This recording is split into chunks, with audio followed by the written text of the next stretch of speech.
This is chapter 2. Intuition isn't woo, it's wisdom. There is a truth that lies just beneath the noise of the world. It's an ancient voice inside of you that knows the way forward, even when the map seems unclear. It's called intuition. And no, it isn't woo. It isn't fluff. It's not even wishful thinking or new age nonsense that other people call it either. It's wisdom. It's real wisdom. And throughout history, it's been the hidden force behind the greatest breakthroughs, revolutions, and quantum leaps in human progress. So let me introduce you to 3 extraordinary souls who had one powerful thing in common. They trusted their inner knowing, despite the world telling them not to. Steve Jobs is the visionary who saw the invisible. Steve Jobs didn't just make computers. He reimagined the way humans interact with technology. And he didn't do it through spreadsheets or focus groups. He did it through his intuition. Jobs once said, "Intuition is a very powerful thing, more powerful than intellect." You see, he had visions, clairvoyance, clear images of things that didn't yet exist. He saw a future before the world could imagine it. And yes, people called him crazy. They told him to stop. They dismissed him and they rejected him. But he didn't back down. He also trusted his gut, his clairsentience. Jobs honored his feelings as a guiding force, even when he couldn't explain them yet. He didn't teach how he accessed this inner compass, and he never revealed the deeper process behind it. But don't worry, later in this book, I'll show you exactly how to awaken these same abilities and gifts in yourself. He created Apple, was fired from the very company he built, and when he returned, he stood before his team and said out loud, "This is what I see. And if you can't see it with me, you should go." And guess what? People got up and left. But he stayed true to the vision. He trusted his clairvoyance and his clairsentience, that still inner voice that knew the way forward. And because Jobs trusted his intuition, you and I live in a world shaped by his vision. He changed the way we communicate, create, listen, learn, and live. Steve didn't rely on logic alone. He relied on a deeper knowing. He understood that real intelligence includes the unseen, the felt, the heard, the known, and so can you. Now let's talk about Albert Einstein. He's the genius of knowing without proof. Einstein transformed the world of physics. He's celebrated as one of the greatest scientific minds in history. But what most people don't realize is how much he credited his intuition, his inner guidance system. Einstein said, "The only real valuable thing is intuition." When others demanded data, he trusted the dream, the whisper, the spark. He once imagined writing on a beam of light long before he ever wrote an equation. His theories weren't born just from thought, but from imagination, from insight and inner knowing. That imagination was fueled by clairvoyance, seeing possibilities before they existed, and clairsentience, a felt sense of truth that guided his discoveries. He was ridiculed too. He wasn't always respected, but he never stopped. Why? Because he knew. He tapped into a universal intelligence that couldn't yet be measured. Einstein once said, "The intuitive mind is a sacred gift, and the rational mind is a faithful servant." We have created a society that honors the servant and has forgotten the gift. What is the gift he is speaking of? Your own sensory superpowers, hidden in plain sight. For him, imagination, deeply connected to clairvoyance and intuition, was more valuable than the knowledge itself. Think of the times that you felt something you couldn't explain, sensed what was coming before it arrived.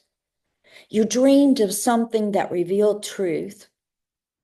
Those weren't accidents, they were glimpses of your own brilliance. Einstein knew the unseen is the seed of innovation, and you carry that seed too. Now we're going to look at Joan of Arc, the messenger who led armies.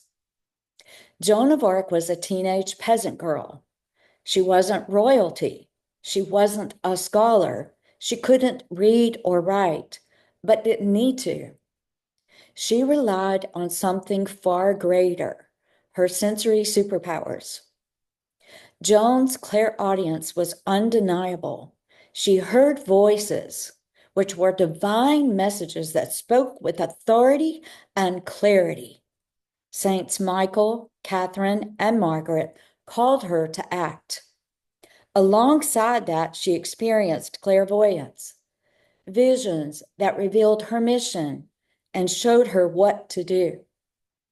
At just 17 years old, she led the French army to an unlikely victory in the siege of Orleans during the 100 Years' War. Her leadership shifted the fate of an entire nation. But what happened to her?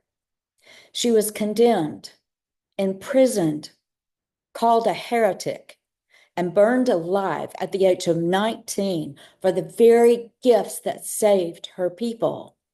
And yet, in spite of the fact that Joan couldn't read or write, she didn't write this for us, but she left an indelible mark on us by stating her truth. Because in her trial, she vehemently proclaimed that she heard God's messages and obeyed them. And she said, "All that I have done well, I have done at God's command." And with unshakable conviction, she said, "I was born for this." Despite the threats, the interrogations, and the pressure to recant, Joan stood firm. "My words and my deeds are all in God's hands. In all, I wait upon him," she said. And years later, the very same church that executed her canonized her as a saint. She is now revered, honored, and celebrated as a spiritual leader because of her sensory superpowers and her acknowledging them and honoring them.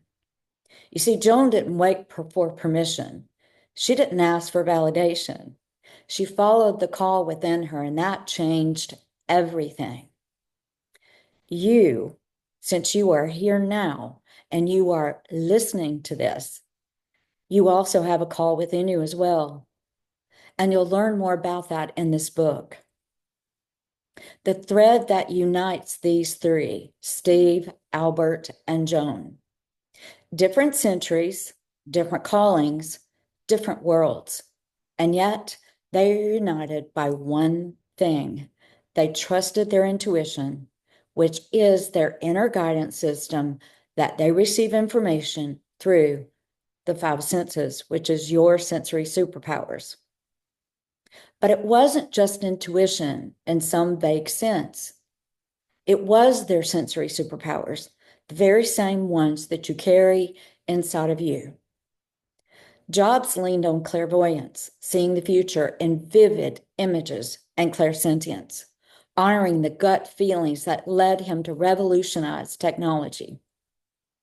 Einstein trusted clairvoyance, using imagination to unlock scientific truths, and clairsentience, following his inner sense of knowing when the data didn't even exist yet. Joan of Arc embodied clairaudience, hearing divine voices that guided her every move, and clairvoyance, seeing visions that showed her what to do.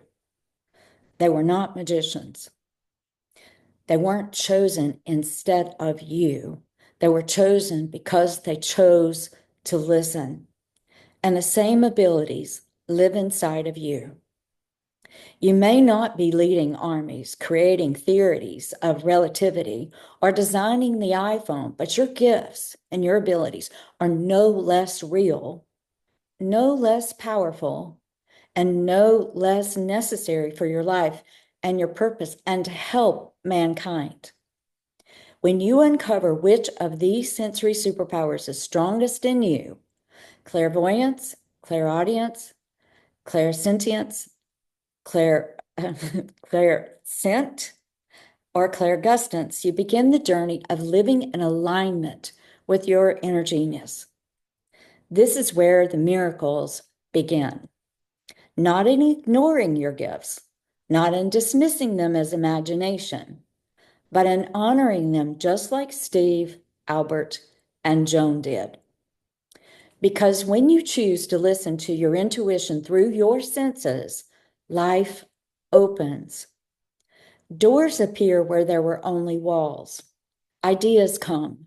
Opportunities flow. Abundance unfolds. Finding your sensory superpowers is the first step into a more wondrous and abundant life. So as we close this chapter, I want you to remember, not only did they have these abilities, you do too.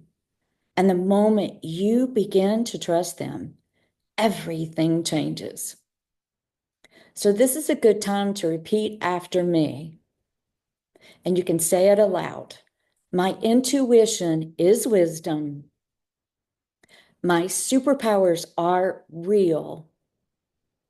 I trust what I know. Because like Jobs, Einstein, and Joan, you are here to shape the future with the brilliance that only you carry. So what's coming in chapter 3? If you've ever felt like you didn't belong, like you were somehow wired differently, you're not alone. There's a reason you've always seen things others don't. You've felt things more deeply. You've known things without being taught.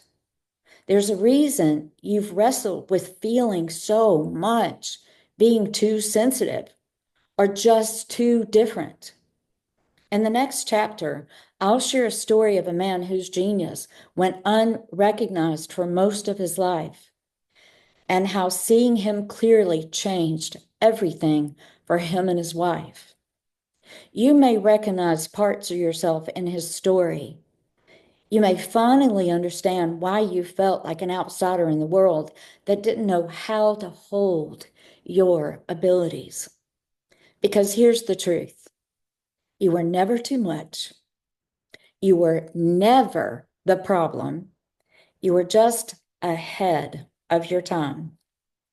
And your time is now.